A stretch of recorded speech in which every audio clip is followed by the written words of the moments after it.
fez o céu e fez a terra.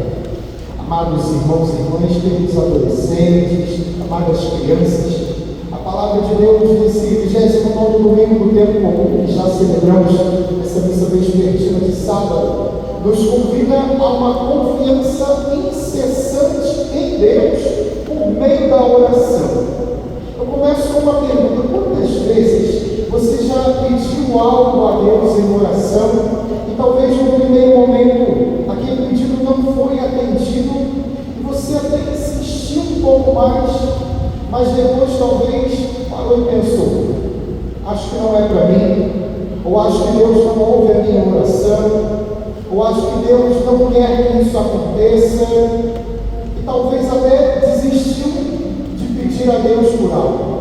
E às vezes coisas boas que certamente Deus quer. Deus quer a nossa conversão, a nossa santificação. Deus quer que a gente vença aquele vício, aquele pecado. Deus quer que aquela pessoa se converta. Deus quer isso. E em oração muitas vezes pedimos, apresentamos a Deus aquele pedido, mas muitas vezes cansamos de pedir ou cansamos de rezar. Vejamos os dois exemplos de hoje. Na leitura primeira, o povo de Deus estava guerreando no Antigo Testamento, e enquanto Moisés permanecia assim, de braços abertos, em oração, o povo vencia. Quando Moisés cansava o braço, ele baixava o braço e o povo de Deus começava a perder a batalha. E perceberam que a vitória do povo estava ligada à força de Moisés na oração. Por isso colocaram a pedra para Moisés sentar, e Arão e a mulher e o outro amigo seguraram também o braço de Moisés. E à medida em que seguravam os braços de Moisés, Moisés permanecia em oração, o povo de Deus venceu aquela batalha. No Evangelho conta-nos uma outra história. Uma viúva, e naquela época, na época de Jesus, as viúvas sofriam muito, porque o marido morria, as mulheres não costumavam trabalhar fora de casa, e aí a viúva acabava passando muita necessidade quando o marido morria. Ela não casava de novo, não tinha INSS, não tinha pensão, não tinha aposentadoria, e passava por situações muito difíceis. E aquela viúva estava insistindo para que aquele juiz fizesse justiça, e ele não queria atender. O Evangelho diz até que ele era um homem sem fé, não tinha medo de ninguém, não temia nem a Deus, mas porque ela insistia tanto para aquele juiz, ele acabou atendendo a ela. A mensagem da palavra de Deus para nós hoje, seja na primeira leitura e seja no Evangelho, é esta: não desista do que você tanto sonha. Não desista de rezar, não desista de pedir a Deus, não desista de colocar incessantemente diante de Deus os seus pedidos. Porque se isso é bom, se isso é justo, se isso é a vontade de Deus, vai acontecer. Mas Padre, por que às vezes demora tanto para Deus atender o meu pedido? Em primeiro lugar, tudo acontece no tempo certo. Deus não erra, Deus não atrasa, Deus não se antecipa. Deus sempre nos atende na hora certa. E aí é que está. Talvez, muitas vezes, nós é que somos ansiosos. Nós que queremos que Deus nos atenda para ontem. Se a gente pudesse, não é verdade? A gente queria que Deus nos atendesse rápido demais. Só que talvez, se Deus nos atendesse rápido, no tempo que nós pedimos, o nosso coração talvez ele não esteja preparado para receber aquela graça de Deus. Então veja, Deus sempre nos atende na hora certa. E se o que estamos pedindo é bom, nós devemos insistir na vida de oração. Não desistir, insistir na vida de oração. Agora, como eu disse no início da Santa Missa, nessa missa nós estamos rendendo graças a Deus pelo segundo retiro de adolescentes de nossa paróquia, o Retiro Avivar, adolescentes de 12 até 17 anos. Esses adolescentes hoje passaram um dia em retiro aqui numa casa de retiros na Gávea. Agora, com muita providência de Deus, a segunda leitura de hoje é um trecho da carta de São Paulo a Timóteo. Eu queria pedir para os adolescentes pegarem o folheto, aqueles que estiverem com o folheto, nós vamos ler um trecho. Por quê? Essa carta, São Paulo está escrevendo para um jovem. Timóteo era um jovenzinho que conheceu São Paulo. E ele viu tanto a sabedoria de São Paulo que começou a caminhar junto com São Paulo, ouvindo os ensinamentos de São Paulo. E aí São Paulo hoje vai escrever a Timóteo e vai dar um conselho. Eu queria que vocês pegassem a segunda leitura, principalmente os que fizeram o retiro. Vamos ler isso juntos? Segunda leitura, vamos lá. Caríssimo, todos, permanece firme naquilo que aprendeste e aceitaste como verdade. Tu sabes de quem o aprendeste. Desde a infância conheces as sagradas escrituras.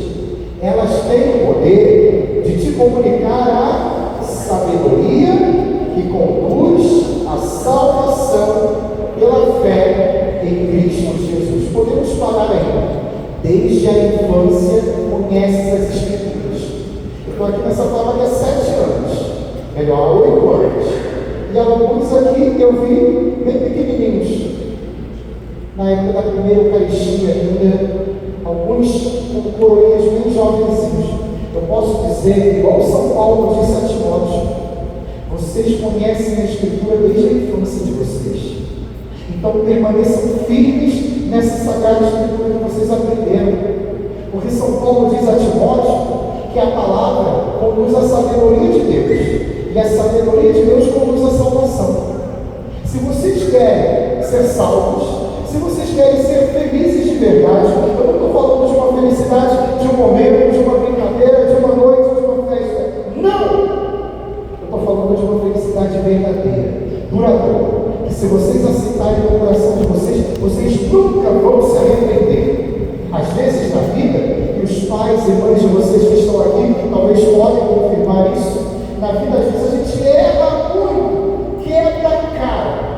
Mas tem uma coisa que a gente nunca se arrepende: de seguir a Deus, de fazer a vontade de Deus. Por isso eu estou falando para vocês, adolescentes, jovens, façam isso que São Paulo hoje diz a Timóteo. Vocês não vão se arrepender. Guardem no coração de vocês, não somente o que vocês ouviram hoje desse retiro. Guardem no coração de vocês a palavra que vocês aprenderam ainda na catequese, ainda na Cristo. Guardem essa palavra no coração de vocês e não permitam que ninguém tire esta palavra no coração de vocês.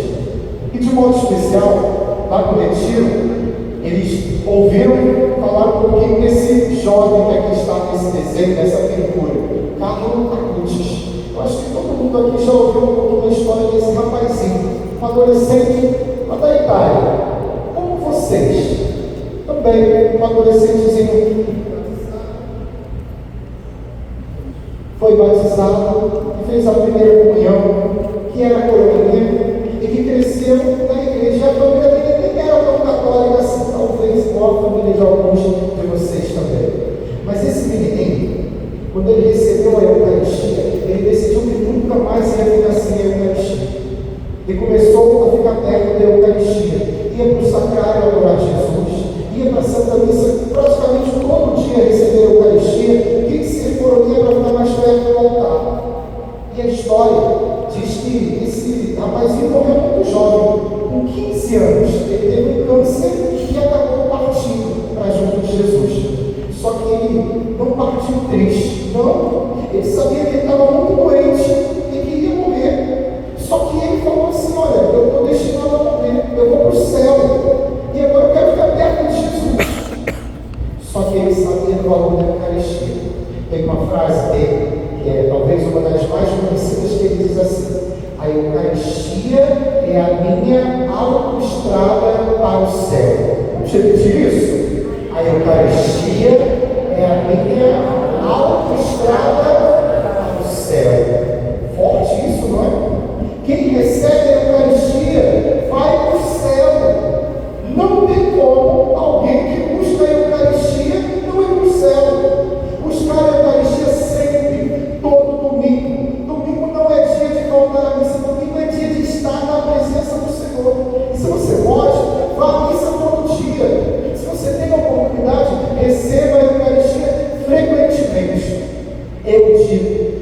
nome de Deus, pela intercessão de São Carlos Acutis, é impossível alguém buscar a Eucaristia constantemente e não ir para o céu. Queridas crianças e adolescentes, que a Eucaristia seja o vosso maior tesouro. O tema desse segundo Avivar foi exatamente esse, não é verdade?